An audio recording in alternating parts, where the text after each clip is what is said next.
আসসালামু আলাইকুম everyone, welcome back to my channel Shiuli cooking. আমি শিউলি আপনাদের সাথে খুবই মজাদার একটি মসুর ডাল দিয়ে মিষ্টি কুমড়া রেসিপি শেয়ার করব। মিষ্টি কুমড়ার তরকারি ভাত বা রুটি পরোটার সাথে খেতে অসম্ভব মজার হয়ে থাকে। আমি আজকে মিষ্টি কুমড়াটা মাছ দিয়ে রান্না করব। মিষ্টি কুমড়া এমন একটা তরকারি যেটা খেতে অনেক ভালো লাগে। আশা করছি আজকের ভিডিওটি আপনাদের কাছে ভালো লাগবে। তাহলে দেখে নেওয়া যাক পুরো ভিডিওটি। প্রথমে মাছগুলো ধুয়ে লবণ হলুদ দিয়ে মেখে নিয়েছি। চুলায় পাইপ্যানে তেল গরম হলে মাছগুলো ভাজার জন্য দিয়ে দিব। কিছুক্ষণ পরে মাছগুলো উল্টে পাল্টে দিব,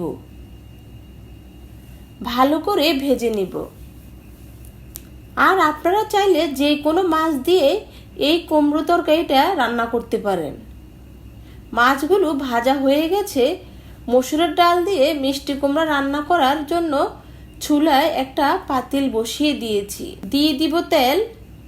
তেলের মধ্যে দিয়ে দিচ্ছি পেঁয়াজ কুচি, লবণ, রসুন কুচি, ফালি করে রাখা কাঁচামরিচ দিয়ে পেঁয়াজ মরিচটা ভালো করে ভেজে নেব। এখন পেঁয়াজ মরিচের সাথে পরিষ্কার করে ধুয়ে রাখা মসুর ডাল দিয়ে দিচ্ছি।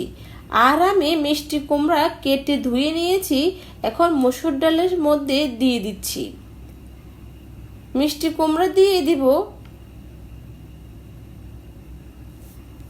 দিয়ে আমি 1 চামচ হলুদ গুঁড়ো, মরিচের গুঁড়ো দিয়ে একটু নেড়ে দিব।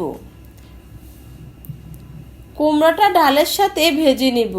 মিষ্টি কুমড়া ভেজে নেওয়া হয়ে গেছে। এখন আমি স্বাদ মতো একটু চিনি দিয়ে দিব, আবার একটু নেড়ে দিব। দিয়ে মিষ্টি কুমড়া কষানোর জন্য সামান্য পানি দিয়ে দিব। দিয়ে আমি মিষ্টি কুমড়াটা কষিয়ে নেব। আর যে গরম পড়েছে, আপনারা চাইলে এভাবে মিষ্টি কুমড়ার ঝোল রান্না করে খেতে পারেন। মিষ্টি কুমড়া কষানো হলে একটা টমেটো কেটে দিয়ে দিব। দিয়ে আমি নেড়ে দিব। এখন পানি দিয়ে দিচ্ছি। ভেজে রাখা মাছগুলো দিয়ে দিব। দিয়ে কিছুক্ষণ আমি মিষ্টি কুমড়াটা রান্না করে নিব। রান্না করার মাঝামাঝি অবস্থায় আমি কিছু ধনিয়া পাতা দিয়ে দিব। 2 মিনিট রান্না করব। মসুর ডাল দিয়ে মিষ্টি কুমড়াটা রান্না করা হয়ে গেছে। এটা খেতে অসম্ভব মজার হয়ে থাকে। আপনারা অবশ্যই বাসায় ট্রাই করবেন। আজকের মতো এখানে বিদায়। আল্লাহ হাফেজ।